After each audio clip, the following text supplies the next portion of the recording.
जय जगन्नाथ सांग मैंने मु भल अच्छे आशा करছি ଆପଣ ମାନେ ବହୁତ ଭଲ ଥିବେ। ଆଜିର ଭିଡ଼ିଓ କରିବାର କାରଣ ହେଉଛି ଧନୀ ଆଉ ଗରିବ ଭିତରେ ପାର୍ଥକ୍ୟ।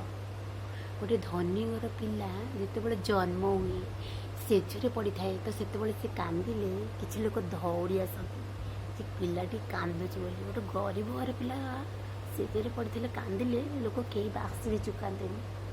ତ ଗୋଟେ ଧନୀ ଘର ପିଲା ବାଟରେ ଝୁଣ୍ଟି ପଡ଼ିଲେ ସମସ୍ତେ ଦୌଡ଼ି ଆସିଲେ କ'ଣ ହେଲା ବୋଲି ଦେଖିବା ପାଇଁ। ଗୋଟେ ଗରିବ ଘର ପିଲା ଯଦି ବାଟରେ ଝୁଣ୍ଟି ପଡ଼ିଲା ଆଉ ସେ ପଡ଼ୁଛି ତ ପଡ଼ୁ, କେମିତି ବାଗରେ ଯାଉଥିଲୁ କି ଡେଇଁ ଡେଇଁ ଯାଉଥିଲୁ ବୋଧେ ଆଉ ସେଥିପାଇଁ ଝୁଣ୍ଟି ପଡ଼ିଲୁ ଆଉ ତ ଚାଲିବାର ଭାଗବରକ ନାହିଁ ସେଥିପାଇଁ ତୁ ପଡ଼ିଗଲୁ। ଗୋଟେ ଧନୀ ଘରର ପିଲା ଯାହାକୁ ହାତ ଉଠେଇ ବାଡ଼େଇବ ତ ଜାଣିପାରୁନି ତ ଛୋଟ ପିଲାଟା ବାଡ଼େଇ ଦେଲା ଆଉ। ଗୋଟେ ଗରିବ ଘର ପିଲା ଯାହାକୁ ବାଡ଼େଇବ ଏତେ ମହଁବଡ଼ିଆ ଏତେ ଢିଆଳିଆ, କେମିତି ସଂସ୍କାର ଦେଇଛ ତାକୁ, ସେ ସମସ୍ତଙ୍କୁ ବାଡ଼ଉଛି। ଭଲ ସଂସ୍କାର ଦେଇନି, ତା ମାଆ ତାକୁ ବାପା ମାଆ ଭଲ ଶିକ୍ଷା ଦେଇନାହାନ୍ତି। କେମିତି ଶିକ୍ଷା ଦୀକ୍ଷାରେ ବଢ଼େଇଛନ୍ତି କେଜାଣି।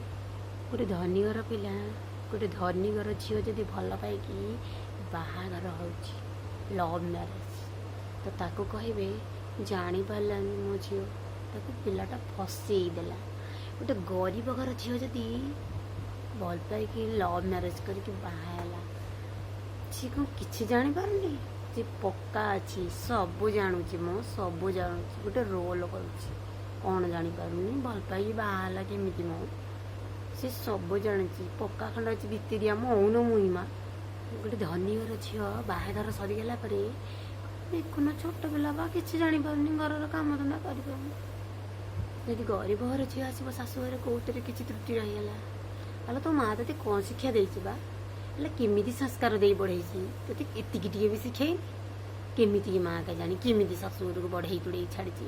ଗୋଟେ ଧନୀ ଘର ବାପ ଘରୁ ସବୁ କିଛି ଭଲ ମନ୍ଦ ଆସିପାରେ, ବେଗ ବେଗ ବସ୍ତା ବସ୍ତା ଆସିବ।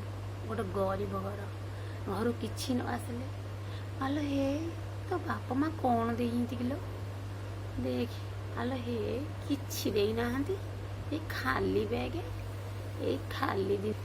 ସେଥିପାଇଁ କ'ଣ ଆମେ ଗରିବ ଘରେ ଜନ୍ମ ହେଇଛୁ ବୋଲି ଆମର ଭୁଲ? କ'ଣ କରିବୁ, ଆମ ଭାଗ୍ୟରେ ତ ଗରିବ ଅଛି ନା, ଆମେ କ'ଣ ଧନୀ ଆପେ ହେଇଯିବୁ? ଚେଷ୍ଟା କଲେ ତ ସମସ୍ତେ ବି ହେଇଥାନ୍ତି। ଯେଉଁମାନେ ଧନୀ ହେଇଥାନ୍ତି ଦିନେ ସିଏ ବି ପୂର୍ବରୁ ଦିନେ ଗରିବ ଥାଆନ୍ତି, ସେ କାହିଁକି ତାଙ୍କ ପଛ କଥାକୁ ଭୁଲିଯାଆନ୍ତି।